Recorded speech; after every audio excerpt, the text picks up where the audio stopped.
Committed to the fact that Qatar should stop supporting Hamas monetarily and take away that capability. I think that there is a long history of Qatar welcoming the Muslim Brotherhood and for all practical purposes allowing them a safe haven.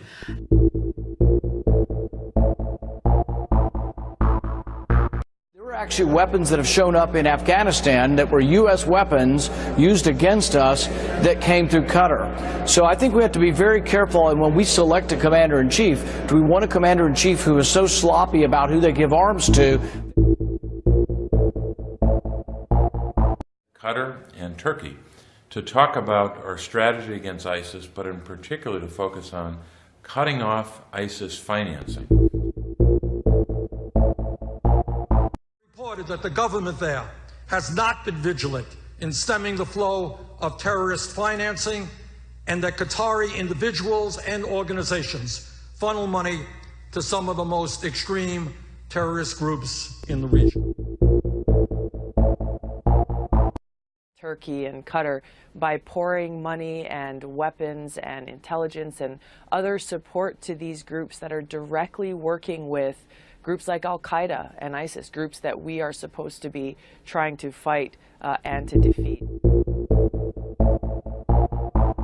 We've learned that Qatar is a major source of funds, both at the governmental level, but also allowing its citizens to donate to Hezbollah, Hamas, and ISIS. ISIS is now much more internal funded.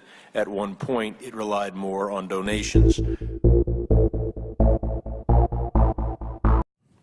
To arms shipments to Libyan rebels from Qatar last year, within weeks of endorsing Qatar's plan to send weapons, the White House began receiving reports that they were going to Islamic groups, and what those militant jihadists would ultimately do as a result of receiving those arms, of being empowered by Qatar.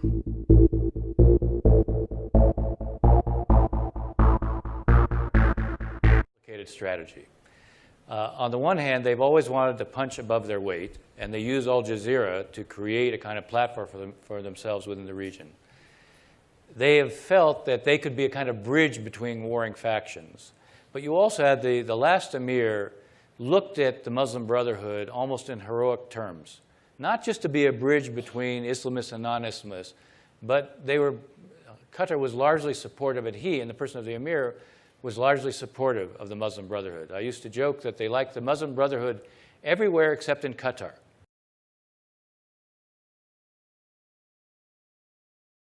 The Qataris certainly weighed in very heavily to get those hardline Islamist groups, not Islamic State, not Nusra, but the other Islamist groups, to accept a Geneva peace process.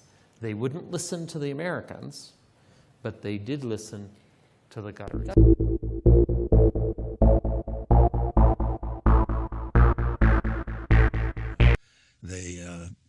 They play a good game with us because everybody again looks at it, our friends, say, well, you guys let them get away with it. You know what they're doing, and you let them get away with it. And the reason is supposedly because we have that big base up there at Al Udeid, where it is our biggest base in the Middle East, is on Qatari property. So it's leverage for the Qataris to in effect, get away with the kind of activity they do with respect to supporting the more radical elements of the jihadi movement.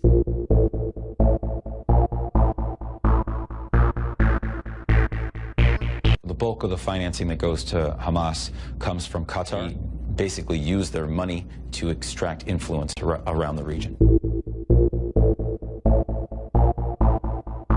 Qatar has now taken its place in the lead of countries that are supporting al-Qaeda and al-Qaeda related. So Qatar operates as a monarchy.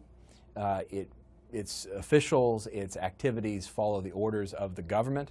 And to the extent that there is a policy of supporting extremists in the region, that's a policy that comes from the top.